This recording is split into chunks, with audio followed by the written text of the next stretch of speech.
Imagine trying to start a fire with wet logs. You strike match after match, but nothing happens. No flame, no warmth, just frustration.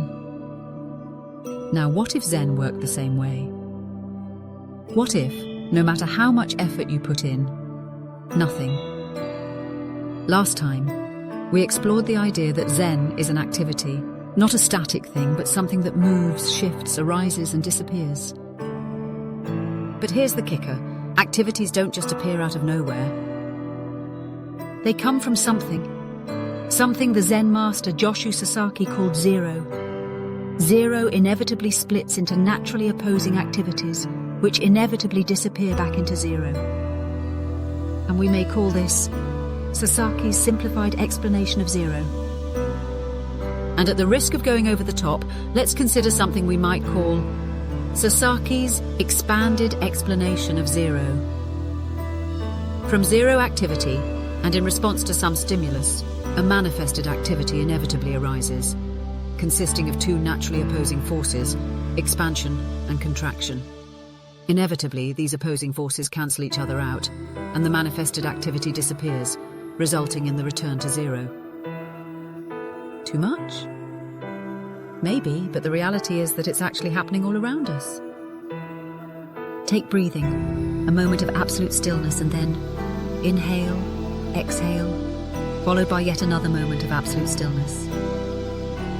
Ripples on a pond, a period of absolute stillness, and then plop.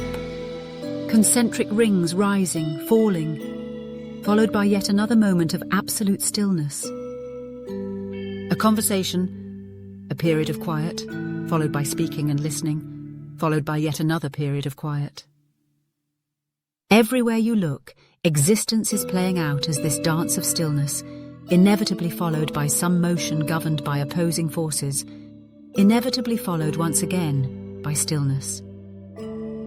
So why all the fuss? Because if we understand the nature of activity, how activities arise, what they consist of, and why they cannot last, we gain a remarkable power, the ability to anticipate whether some activity will ever begin, how it will unfold, and crucially, how to either sustain it or bring it to an end. And here's where Zen fits in. If Zen is an activity, then there must be zero Zen, a set of conditions necessary for the Zen activity to arise. Just like a fireplace stacked with dry logs and kindling make for a possible fire, there will be a set of required conditions that make the Zen activity possible. And it's worth repeating, just like wet logs won't ignite no matter how many matches you strike, some conditions will never result in the Zen activity. The right conditions must be there, and no amount of good intentions or effort or enthusiasm can force the Zen activity to arise without them. Trigger alert.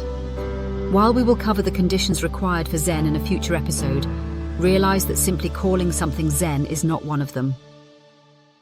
Which raises the next big question.